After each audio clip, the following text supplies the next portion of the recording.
All right. Can everyone see my screen? Great. Well, just want to say thank you to everyone for coming to our presentation today. We are so excited to be invited to speak at this event. I'm hoping that we can have a good discussion about the Hailstorm impact study today. I'm Laura Nauta. I think I've worked with half the people in this room in the past, or know most of them. So hello, everyone. I'm a researcher with the Canadian Poverty Institute, which is a interdisciplinary institute out of Ambrose University that seeks to reduce poverty through research, practice, and action, and teaching. Sue, do you want to introduce yourself and your role? Hi, I'm Sue Gwynn, and I was the research assistant on the study. And my job mostly was connecting with community and bringing that community voice front and center to the study.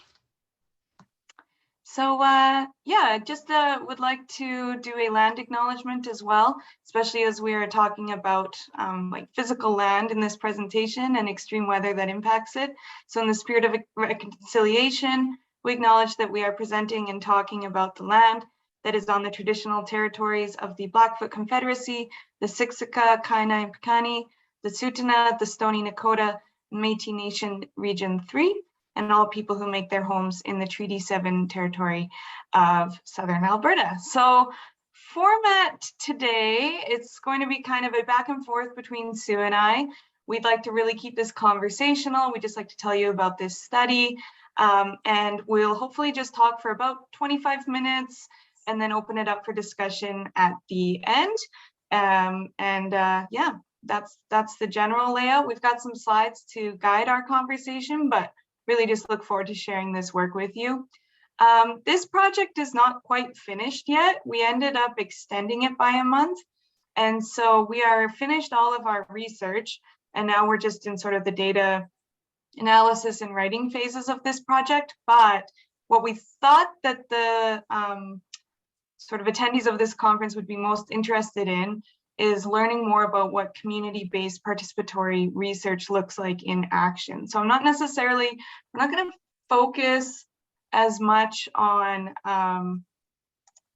the outcomes or the findings from this study. We can talk a little bit about the preliminary findings, but Stu and I just really wanted to share what this experience was like doing a project using this method, and answer any of your questions about what it's actually like doing it. So first of all, just what is community-based participatory research? Some of you may be familiar with it, some of you won't. There's a lot of different names for it, and there's just like slight differences between them. You might have heard participatory action research, community engaged research. You might never have heard of this before at all, which is fine as well. I'm going to explain what it is. So the main way that we define community-based participatory research is it's research that's done by, with, and for community.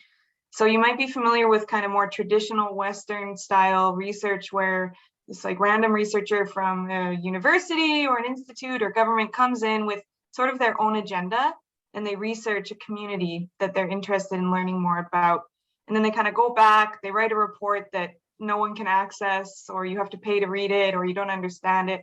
The community doesn't really get anything from that. Their stories are just sort of extracted from it. And that's not what our goal is with this style of research. This style of research is intended to be relevant to the community. It's intended to have social justice outcomes. It's meant to promote inclusion and equity. It's meant to capacity build. So the idea is that by the end of it, anyone who participated in the project could theoretically carry out their own research study. So they've learned how to do this. And it's shared ownership of the research. So this project belongs to the community. It will be fully available to anyone that wants to use it. The intended audience is literally just anyone in the community, in government, in insurance.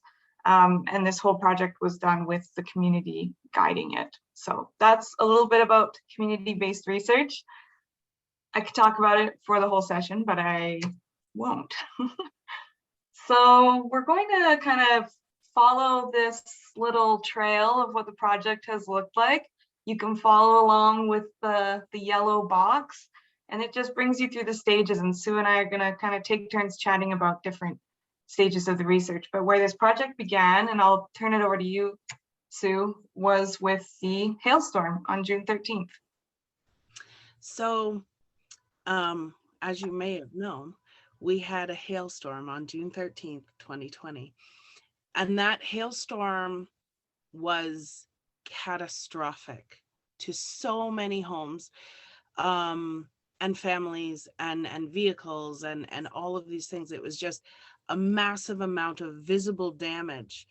And the houses, I mean, this house actually, I hate to say it in this way, but this house is actually, you know, a reasonable amount of damage. We had houses that were much, just far worse. And by the shingles on the roof, this one looks like it's already being repaired. But in that, we had an initial call out for help. So people needed help cleaning up, people needed help boarding up, people needed help covering windows that were broken. People needed help, you know, clearing debris away, like literally just scraping stuff off the ground and getting it into bins. And that was sort of the first round of what happened. The second thing that happened was we started to see things like roofing shingles appearing on roofs and you know, signs that things were starting to be repaired. But for some reason, by December, things still hadn't been repaired. So we were kind of going, why is it, what is causing these delays? And quite frankly, it wasn't all that evident. Of you couldn't tell. You know, sometimes you'd think, well, maybe it's a supply problem. Sometimes you think, well, maybe it's a finance problem. What is the actual problem? And what actually another collaborator on this project in the beginning, there was a lady named Tracy Ma Gillies from Samaritan's Purse, and her and I decided to reach out to the community and hear some of the things that were causing these delays and see if there was anything we could do to help. The reasons were as vast as the population. So basically every single home had a different kind of story of why their home was not repaired. And we went, okay, well, where do we go for help? And the truth was that there was no help. Unlike the flood, which we all know it happened to Calgary, and you know, we had a concert. I went to the concert. Nickelback was there. The Sheepdogs were there. I went. I probably have a Hell or High Water t-shirt in my closet somewhere. I might have used it for the dog. Anyway, it doesn't matter. We had donuts. I remember buying a whole flat, like 12 donuts, all for the flood. We had call outs. I volunteered. I did this, I did that. Everything was about the flood. The goal was to get people repaired from this flood. When the hailstorm happened, it didn't happen to Calgary, it happened to the Northeast. The difference was there was no call out, there was no concert, there was no donut, there was no, you know, we had several politicians come through and do some photo opportunities, and that's where they ended. We had, basically it was considered an insurable loss, so there was no support or help. But the truth was, so was the flood. The flood was an insurable loss as well. And if, you know, by that logic, and certainly not by human standards, but by that logic, you know, if you live that close to the river, then you should have a flood rider on your insurance. But it's sort of one of those things where that attitude was not put onto the hailstorm or the flood, but it was put onto the hailstorm. So Tracy and I went, well, what do we do? How do we help? At this point, what can we do to help? And in some respects, it was absolutely too late to help. but we thought, what are we hearing from community members? And the thing that we were hearing from community members the most was, what do we do for the future? And in that, we decided to say, well, what do we do for the future? So we went to the Canadian Poverty Institute and said, we don't know if you can help, but can you help? And Derek Cook and Laura, and they just said, we can help, we can try. And that was where this whole study started. So this hailstorm was the costliest hailstorm of all time in recorded history in Canada. It's absolutely catastrophic. And it was the fourth costliest disaster at the time. I don't know if the BC events last year topped it, but it was absolutely massive. I was speaking to some folks who are involved in kind of the insurance industry and catastrophic loss industry, and they said Alberta is the problem child of the disaster management field because there's just always these events coming up over and over and over again. So this hailstorm didn't just hit Northeast Calgary, it kind of started in the Southeast, and Airdrie, the surrounding farmlands also did, but for the purpose of this study, we needed sort of an area to zone in on. So we really focused on the hard hit communities in sort of the north of McKnight part of the city. We did do a few interviews with people who were in Whitehorn as well, because they received a lot of overland flooding and a bit of hail damage. So that was the focus of the study. These are just sort of screenshots of some of the news articles that were going around. You've probably seen many of them. The hail anniversary 2 years is coming up on Monday, so we'll likely see some more of these again. And just highlighting some of the complexities that people were facing. Calgary residents cope with financial costs of hailstorm not covered by insurance. So the purpose of this research really was to shed light on some of those complexities. Disasters are not insurable or not insurable. There are a lot of other things that go into it. People's social, emotional, financial well-being are important. So what we wanted to do was document the stories and hear recommendations directly from community, which we can then amplify and bring to government or insurance, community organizations, and prepare for ongoing extreme weather events. So like Sue said, early 2021, we were approached by Sue and a few others from the community saying, yeah, can you do this? We said, we'd love to. In the summer, we got funding from Cooperators Insurance. They have funded us before for a project on financial resiliency and insurance. And so they were really happy to fund this. And part of that, which we were very excited about, we were able to hire Sue as a community-based research assistant to sort of act as gatekeeper to the community and be able to connect us with folks that she works with and do a lot of that community engagement piece. So in November, with any research in Canada with people, you have to get ethics approval. And that came out of really sketchy studies in like the 60s or 70s, where people were just sort of doing what they wanted with what they wanted. And this is to avoid that. So we were able to get ethics approval, which means, yeah, you can go ahead. We know that you're not going to bring any harm to community.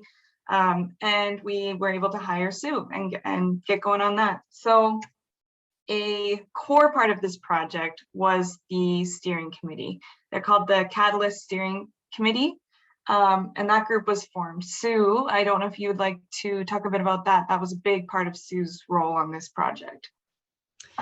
So the Catalyst was actually formed by listening to community members and asking them what they would like to see. And basically what we were hearing over and over again was, we don't want another study or something that is done to the Northeast. We want to participate. We want to be included and involved. And the people that expressed that interest and the capacity to sort of take this thing on yet again, because Laura mentioned, yeah, it was a huge financial thing that happened. This hailstorm costs a lot of money, like more money than I can even, fathom in sort of, realistic terms. But the emotional toll it took, the physical toll that it took on people, the idea that in this world we all have strife and problems and things, and all of those things that we run home to. When you come home, that's your place of safety for most people. This robbed people of that home. This robbed people of the safety in their home, and it wasn't something that they could control. This was not, I had an argument with my boss, or I'm not getting along with my boyfriend. It wasn't that. This was absolutely a catastrophic event brought on by, for lack of better terms, Mother Nature, and possibly the things that we're doing to our planet. But at the end of the day, there was nothing people could do to stop it, and there was nothing people could do to pause it. It was there, it was in your face every single day, and it still is if you drive through the Northeast. But finding people who actually were able to refocus and then want to give back to the community, want to change something for the community, was actually it was one of those things that seemed straightforward and simple in the beginning, and then once you started doing it, you realize, no, this is much more complex. So building that committee, we found some of the greatest humans that were just willing to give of themselves, even though they'd been so badly damaged. And that's what we did. So the group was at the core of designing this study. So often when you apply for ethics, you have to say, these are the survey questions that we're going to ask. These are the interview questions. We had none of that. We wanted it to all emerge from what the community wanted and what would be helpful for them. So we got a group together of 8 people, and Sue really took care of that and chaired our meetings. We had them once a month. In the beginning of the project, we had them meet every 2 months as a group, all over Zoom. And I think I have another slide there. Yeah, so we developed terms of reference as a group. We made a plan for our next few months together to really ensure that we were building capacity and learning together. And so throughout this project, the steering committee, they all learned how to design a research study. So we discussed what different research methods are and what was possible. And they decided what the study would look like. And how it would best meet the needs of their community. So that was a lot of time spent in like December and January was designing the study. So they learned about what mixed methods research is, which is where you use different methods of studying. So they decided that it would be good for the project to have interviews, one-on-one interviews with translators available if needed, as well as an online survey for people who maybe did not want to interact one-on-one or tell their story that way. We also wanted to do a photo voice project with youth. Photo voice is where you take photos and you reflect on a certain topic using kind of like an arts-based method. Unfortunately, we weren't able to recruit enough participants for that project. We ended up having 1 youth who participated, and our amazing practicum student facilitated that. And it still brought out a really amazing story. And qualitative research is not about quantity of respondents, it's all about the quality, and we have some really quality conversations that we had with people. And so into February to May, we went heavy on recruiting participants, getting out there in community, connecting with people, trying to capture their stories. So we did a series of interviews. We did 14 interviews and received 23 survey responses, which we were happy with. But talking about the challenges of this project, that definitely was one of them.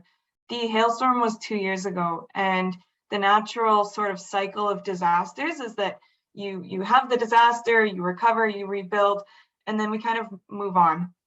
But this is the time to capture those lessons learned and to not forget sort of what happened. And so we wanted to capture those stories, but also just burnout where you're, 2 of a pandemic, people are tired. And so we understand that. So we were really grateful and happy for the amount of participants we had, because we just know that this is a tricky context. Also, this is all done remotely. So really trying to like bridge those access issues with technology. We did do a bunch of surveys in person. We went to Genesis Center, did some flyer dropping. I think Hannah and I probably walked like 8 hours over 2 days, dropping off flyers, just really trying to get the word out there.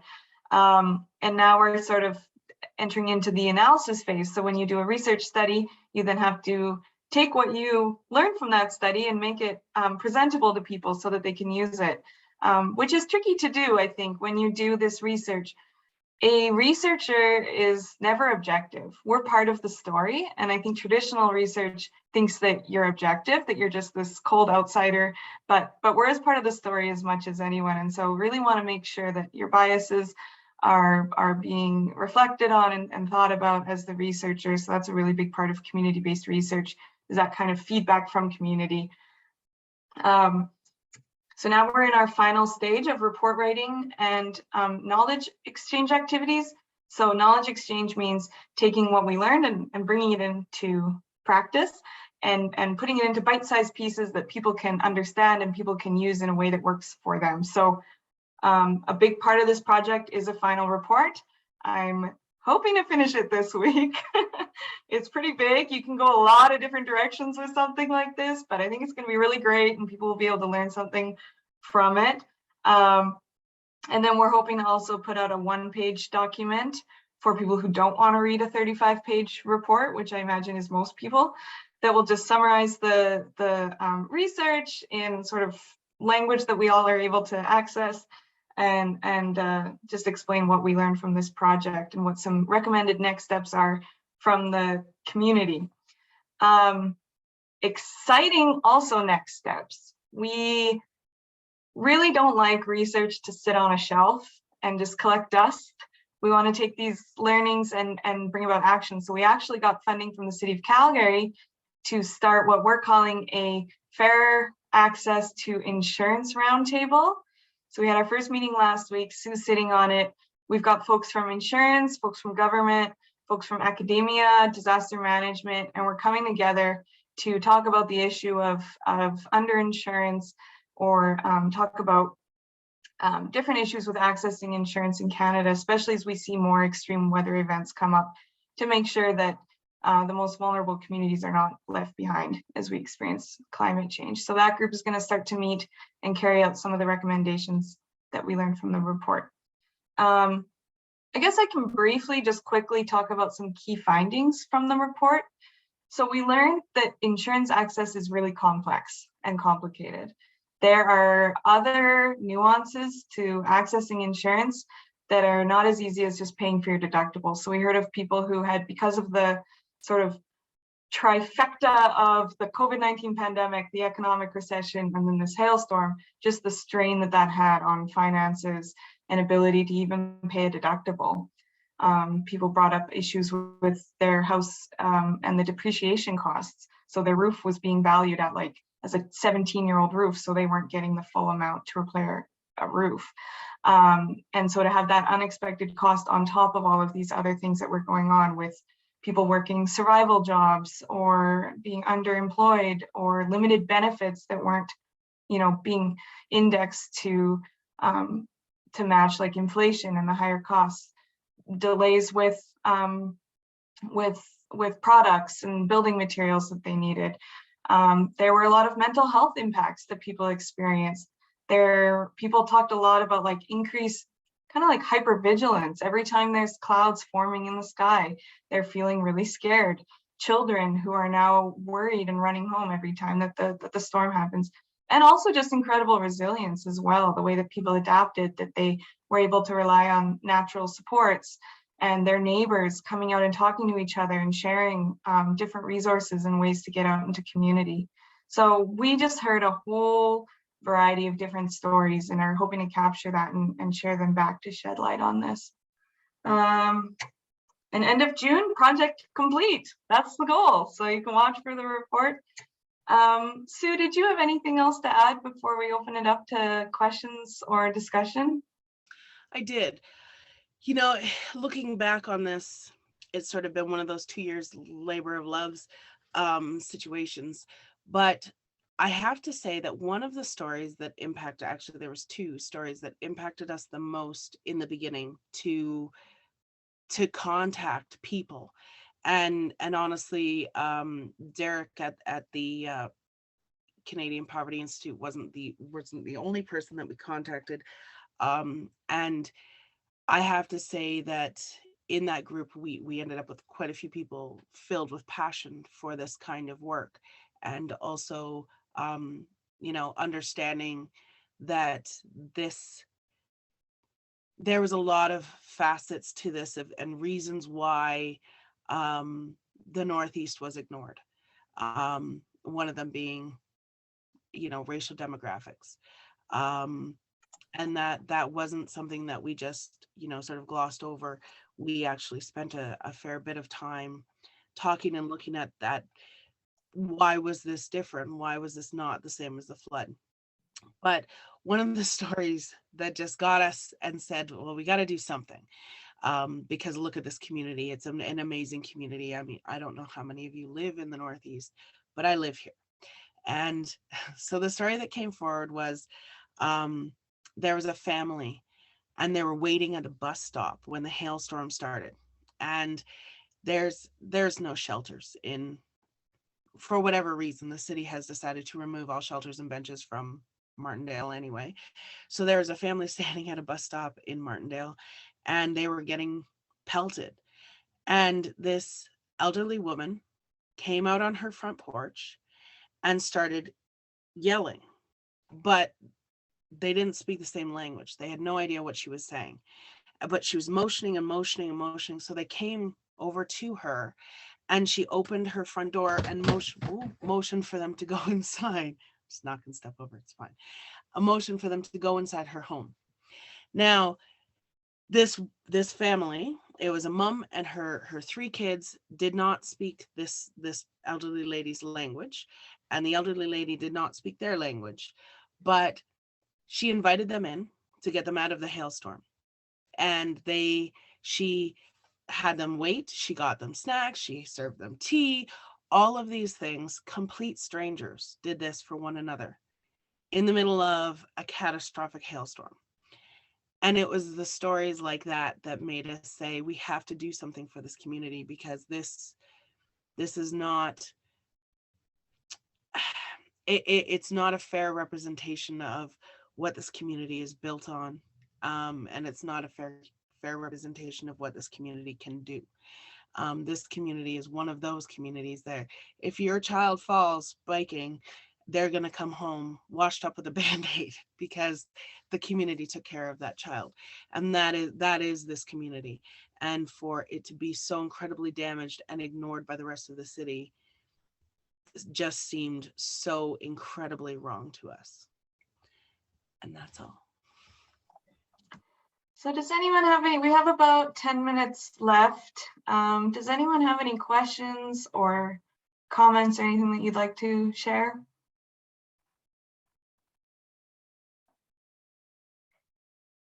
Hi there, my name is Mbasat.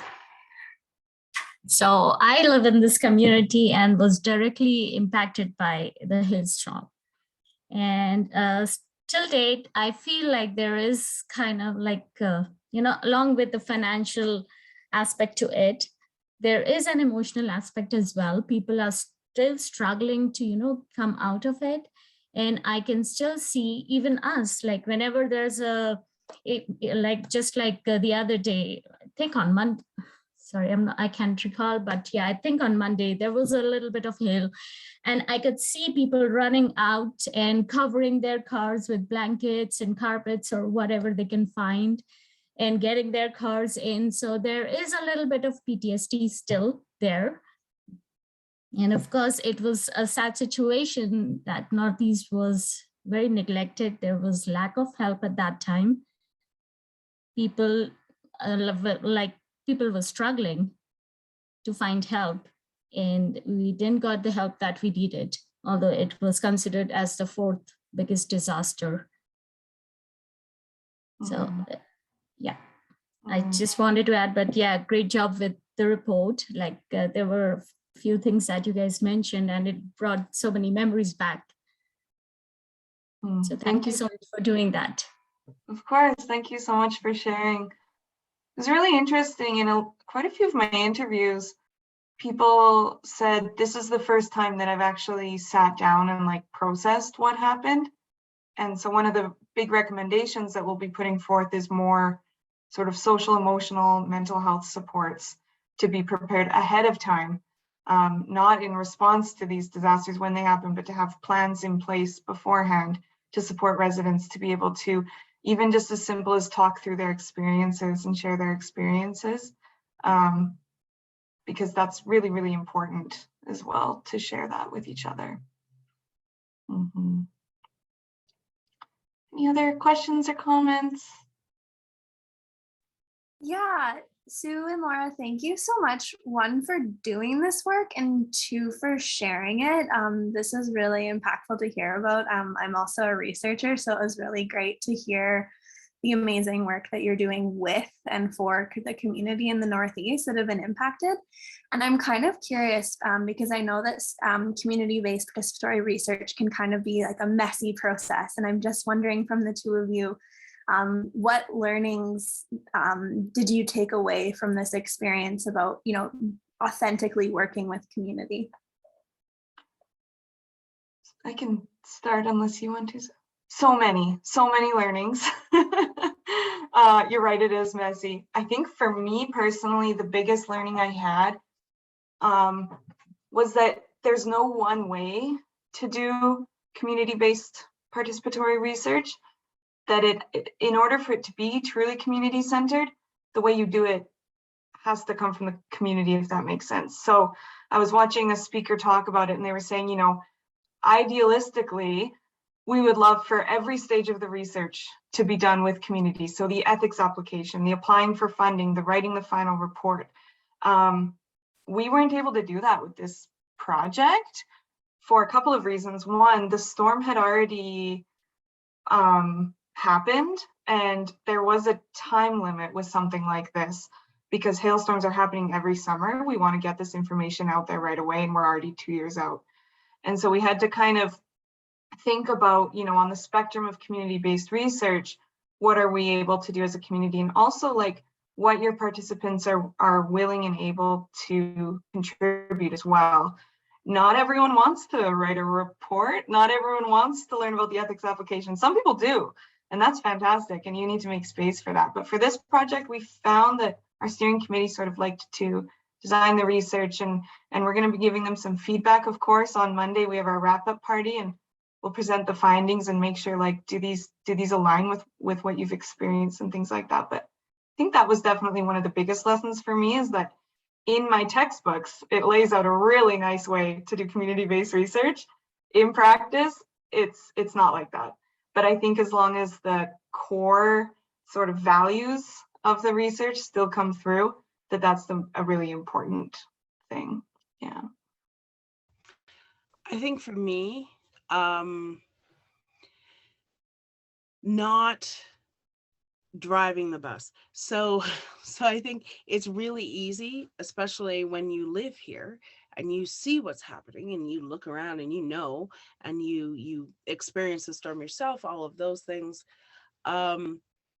It would be really easy to just guide in a way that you feel that you want to go. You think the end result should be this because that's the way I feel. Stepping back and sort of letting that guide itself and letting those conversations happen. I think it takes more being quiet than speaking up, and it's an interesting pull and push when it comes to that, because you really want to get them talking and all of those things, but on the other side of that, you don't want to influence it too badly. So it's always, for me, I think it was definitely learning that to walk that tightrope, to make sure that you're not pushing in one direction or you're not guiding in too much of a way. So yeah, it was definitely not here's this survey, fill this out, get it back to us by this date, and goodbye. You know, that's the last you'll ever hear. It was much more complex and much more interesting than that, for sure. Does that answer your question, Amber?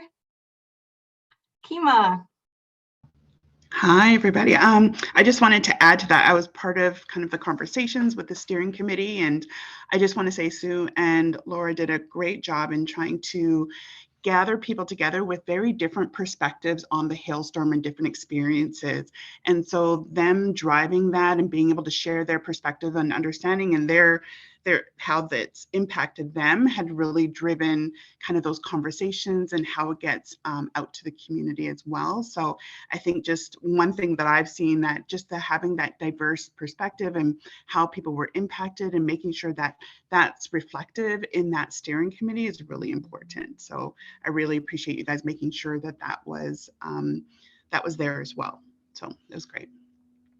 And good job on the research and everything that you've done. It was a large project to tackle as well. So I appreciate that. Well, thank you very much. The other thing actually that I forgot to mention about the Catalyst Committee was that there's actually a graphic somewhere, Tracy, I believe, has it, but it was an inside ring of community members. And then there was a ring around the outside of that that had agency support and people like Kima, who came on board not as a participating member in the Catalyst group, but as support to the Catalyst group. And I think that was another big piece of Catalyst that was really important, was that it had some strong supports from agencies that work in the community. Kima is our community social worker. She knows this community as well as anybody who lives here, and probably better than most of the people. She knows our demographics. She knows how to get to and reach out to our community very, very well.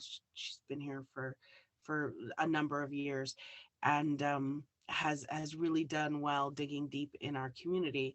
So having her on board, having someone like Kima, if you know you're building a participatory research project, it is critical to have those present agencies that are working in your community and around your community on board with what you're doing and what you want to do, because they carry that weight and they carry that knowledge pool, and it's like super to access in a way that isn't necessarily what the Catalyst group did, but it certainly was pivotal. Any other thoughts? I think we have like 1 minute. We have an extra 10 minutes because we shifted the timeline just a little bit. So we just have a little bit of extra time. I don't know. Me, Laura, and Annie learned very quickly that Calgary changes weather a lot. So we'd go out and it would be real nice and hot and a little bit too sunny. And then by the time we start handing out those flyers, it's windy and cold and looks like it's about to start raining. But every single person that we saw that was home, and while we're handing out the flyers, they wanted to stop and chat. And a lot of the people were like, when we saw them and we gave them the flyer, they would say, first of all, we didn't know that anybody cared. So that was super nice to see that they actually got like a confirmation that something's happening, somebody cares, we want to hear your story. And then the second thing that almost every single person that we saw would say is, can I have an extra one? Because I know somebody who, you know, had some bad stuff happen in the hailstorm, or doesn't think that the city cares, and, you know, doesn't know that anybody's doing anything. Yeah, very true, Anna. Marie. Thank you. This has been a really impactful session. I came into it expecting to get more information, and I'm going out of it with lots of learnings on things I think I can take forward. The community-based research piece, I think is amazing, that and can be applied in communities of any size. And I work with immigrant services, so have an overall picture of what that community looks like. Although I don't work directly there, I do have some knowledge of what that area looks like and the people who live there. But I feel that this is Question. Sure. Are we scooching the time over just a little bit? Because Yeah, that's kind of my plan. Yeah, absolutely, Hannah. If you want to just sit back in there, I'm gonna send out a message at 11:40. So in about 3 minutes. perfect, thank you. Yeah.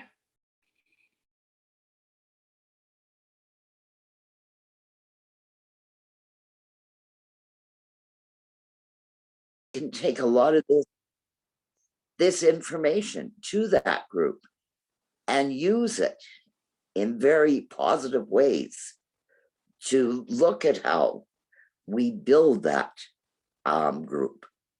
So thank you so much. There's just lots of learning.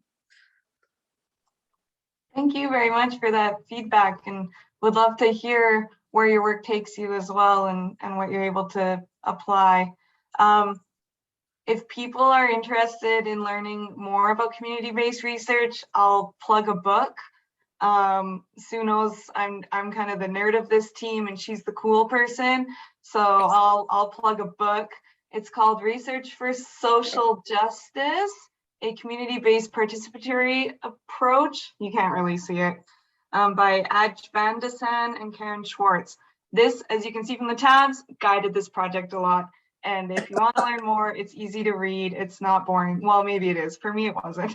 But give it a read if you want. I really got a lot out of it. So, and it takes you through all the stages of community-based research as well. So, and they also have a companion book called Statistics for Social Justice for the real nerds out there. So just really plugging that. And if you could, Laura, if you could pass those on to Amanda, she could put that in the information that will go out from this. For sure, great idea. Yeah, that's great. Yeah, I can do that. So yeah, any last thoughts, or should we wrap up, take a break, head back to the main room? We have a minute, but if anybody would like to say anything. Just really thank you for all this information and amazing work that you've done in a very short span of time, actually. Thank you so much. Appreciate it. Lightning fast, honestly. Lightning fast, holy smokes. Right? Yeah, we did it. Well, Right. I would like to thank everybody for attending. We appreciate you. And we appreciate the fact that you want to learn about participatory research, because this is definitely the way to hear the voice of lived experience in a research style way. Sure. Great. All right. Have a great rest of your day, everyone. Thank you again. Thank You're you. welcome. Bye. Thank you for coming and talking to us about the Hailstorm study and everything. I'm gonna start kicking people out of this room. I'm sorry. Great work, you guys. Great presentation. Thanks, So excited that Kiva, you guys presented. for coming along for the ride. I'll see you later. See you later. See you Monday. Yes.